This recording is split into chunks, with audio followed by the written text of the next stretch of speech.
I don't want to go down any other path than a negotiated settlement. But the reality is this thing has got to be moved forward by negotiation, or we're in a stalemate that Israel is necessarily and realistically going to want to unlock.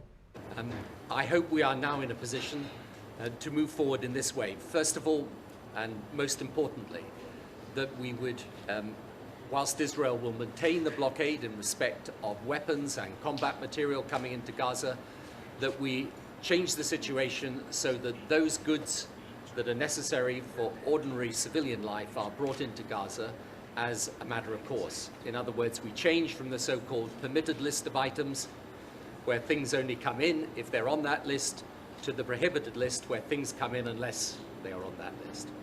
Yes, in the conversations I've had with the Israeli Prime Minister, I think there is now, in principle, commitment by Israel to move to such a list. The Prime Minister throughout has always drawn this distinction between keeping weapons out and allowing goods necessary for ordinary civilian life in.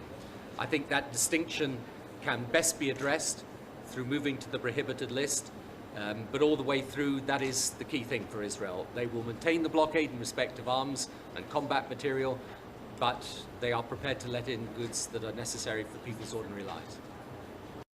Since the Intifada in the year 2000, things have been going downhill fast. I mean, the Palestinian economy between the years 2000 and 2007 shrank significantly by about a third or more.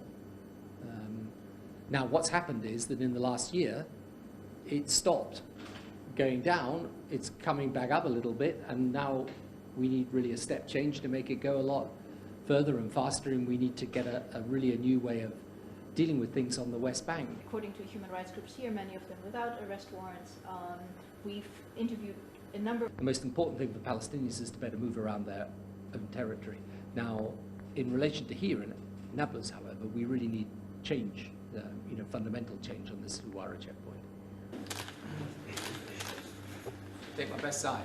The absolute key to making progress is for everybody to accept, one, that there should be two states, and two, that you pursue your goal by peaceful means.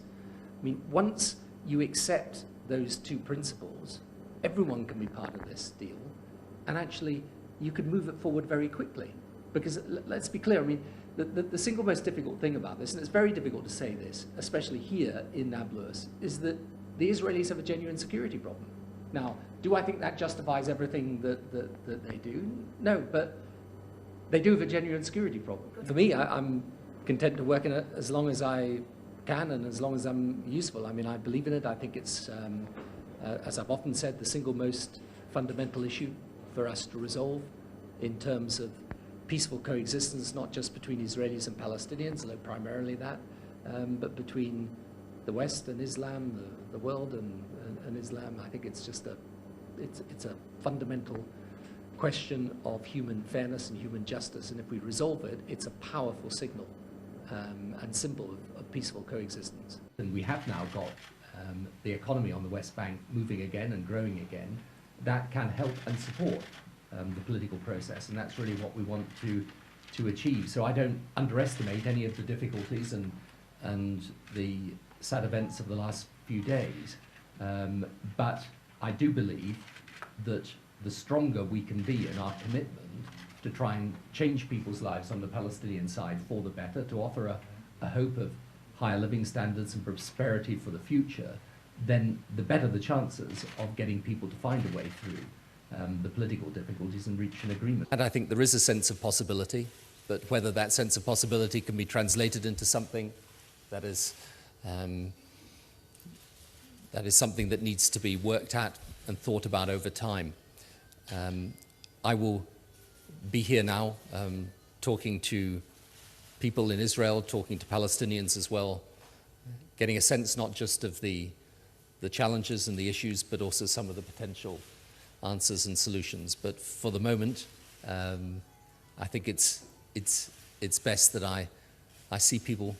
I believe after all the events of the last few years, not just the events of the last few days, there is a genuine desire to make sure that we put in place a real and lasting solution to these issues.